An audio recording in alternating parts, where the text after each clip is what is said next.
Si toi aussi tu galères à trouver une sacoche de réservoir compatible avec ta 125 XSR et qui se fixe sur l'anneau de réservoir, je te montre ce que j'ai trouvé. Il s'agit de la sacoche Deckpack 5 à 8 litres de chez SW Motech.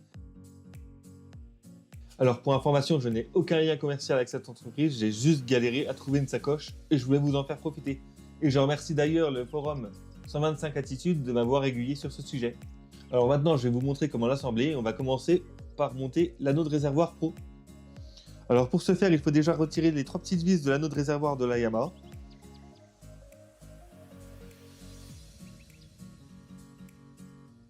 Ensuite, on y glisse à la place des entretoises pour pouvoir y fixer notre premier module.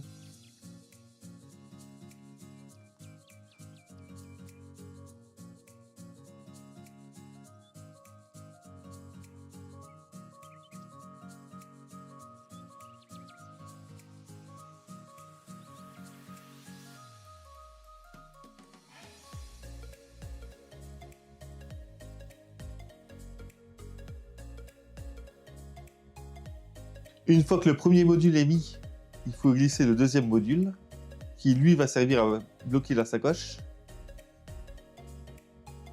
Et pour ce faire, il y a 4 petites vis à rajouter.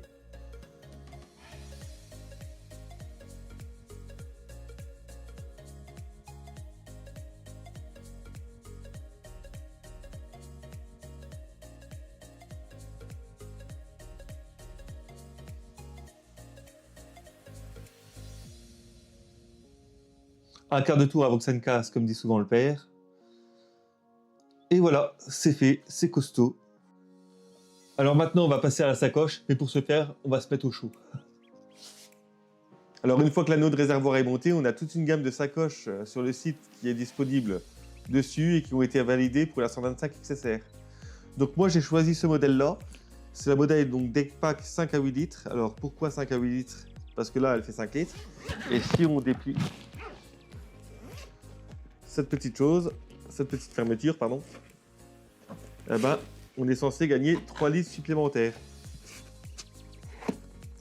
Mais bon, ça me paraît quand même petit.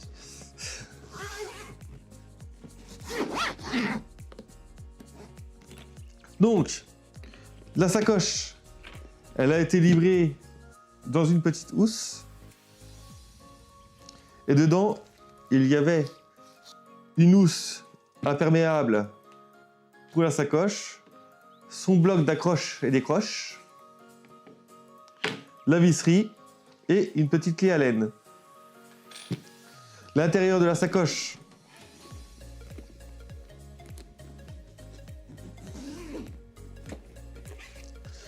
il est comme ceci, avec une petite pochette au-dessus pour pouvoir mettre ses papiers ou autre chose, et une petite sangle clipsée, comme un clip de cartable, que je vais récupérer tout de suite pour le montage. Alors pour le montage, ça va être simple.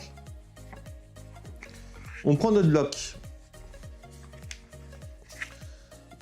D'abord, on va défaire le petit clips.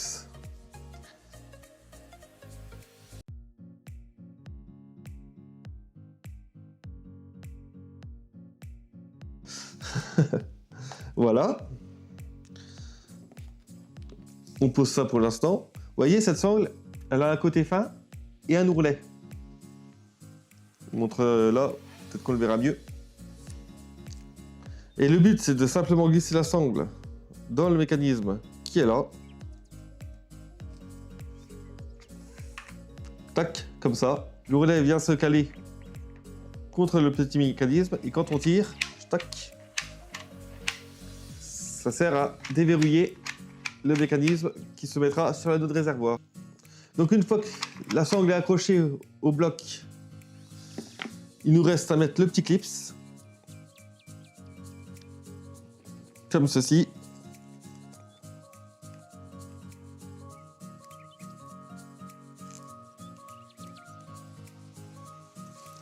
Tac. Une fois qu'on a accroché le petit clips, on laisse la sangle de côté pour l'instant et on va accrocher le bloc carrément à la sacoche de réservoir. Donc comme vous le voyez, il y a des petites pattes qui sont sur une plaque qui glisse sur un rail en fait. Et en fait, on le règle comme on veut. Alors moi, je la mets plus à l'avant de ma sacoche pour pouvoir laisser de l'espace entre ma sacoche de guidon et ma sacoche de réservoir, du coup. On remet le bloc dessus avec la sangle vers l'avant de la sacoche. On met les 4 petites vis.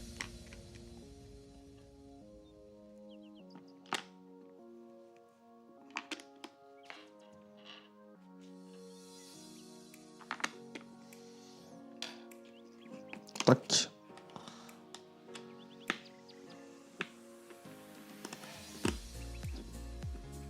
Et c'est un système qui est plutôt rapide et simple à faire.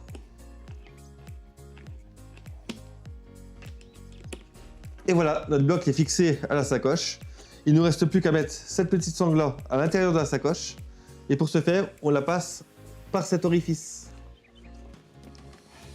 Comme ceci. Tac. On la récupère ici. Hop là. Et on vient la clipser au petit clip qui est là. Tac. La petite sangle qui reste, il y a des élastiques ici, le long de la sacoche. On la glisse.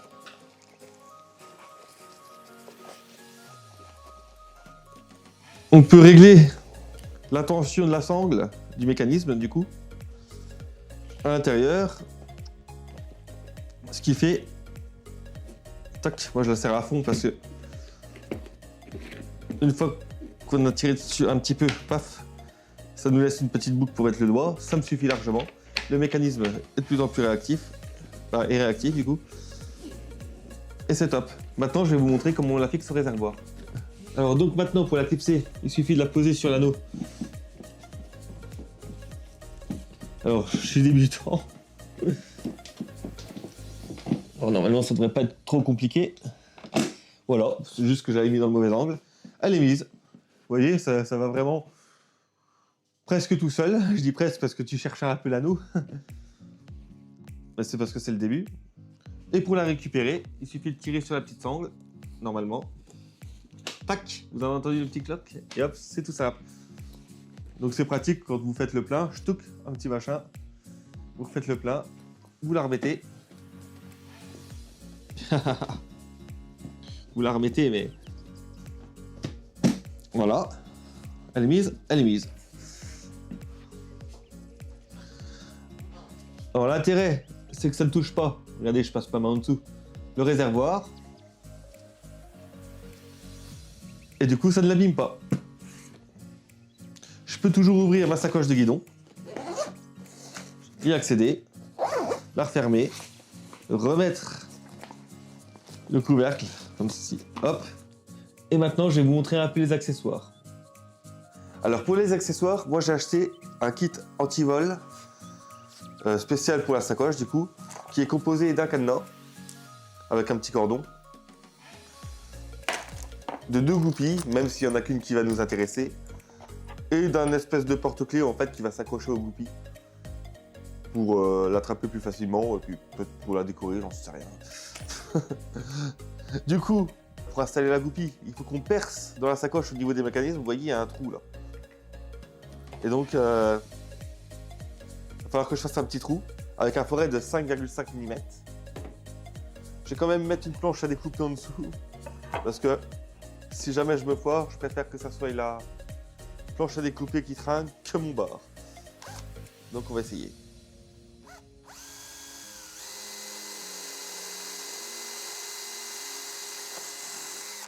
On est bon, j'ai même pas touché la planche. Regardez, j'ai un trou. Donc, maintenant on va essayer de mettre la goupille.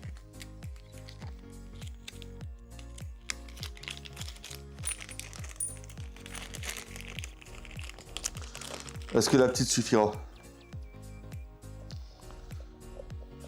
Hop là, ça a l'air. Et vous voyez, normalement, ça bloque le mécanisme. Donc voilà, ça c'était pour la goupille. Pour le cadenas à code, vous voyez, il y a des petits trous au-dessus des numéros. Vous enfoncez une mine de crayon ou une aiguille ou n'importe quoi de pointu dedans et puis vous pouvez changer le code comme vous voulez en fait. Alors honnêtement, ce système de kit d'antivol, je le trouve un peu cher. On est quand même autour des 20 € pour une goupille et un cadenas quoi. C'est rien de plus. Bon bah maintenant on va passer au support tablette donc, qui a été livré dans cette petite pochette là. Alors malheureusement l'article il est incomplet parce qu'il manque en fait le cordon qui sert à verrouiller le support sur la sacoche. Bon, c'est pas bien grave, hein. J'ai téléphoné au service après-vente, ils me l'ont renvoyé à l'heure actuelle. Je l'ai pas encore reçu, mais ça va pas tarder, du coup je vous le montrerai monté via un petit montage. Donc j'ai bien reçu le cordon, donc on va l'installer tout de suite. On est quand même sur du produit plutôt haut de gamme, hein. Donc c'est un peu normal qu'ils aient un bon service après-vente.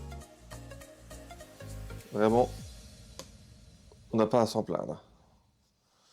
Il est très bien. Donc on le met comme ceci. On fait passer le cordon là. Et voilà, c'est installé sur la tablette, enfin sur le support tablette. Et maintenant, il ne nous reste plus qu'à le glisser comme ceci. Tac. Et ça s'accroche. Regardez. Voilà, c'est fait. Pour conclure sur cette petite sacoche, je dirais qu'elle est bien pratique, qu'elle s'adapte bien à ma 125. Maintenant, il faudra voir sur route ce que ça donnera. Sinon, je dois dire quand même un petit point négatif, c'est qu'elle est très coûteuse et les accessoires ne sont pas donnés non plus. Et au prix de la sacoche, je pense que les accessoires auraient pu être fournis avec. Voilà, salut!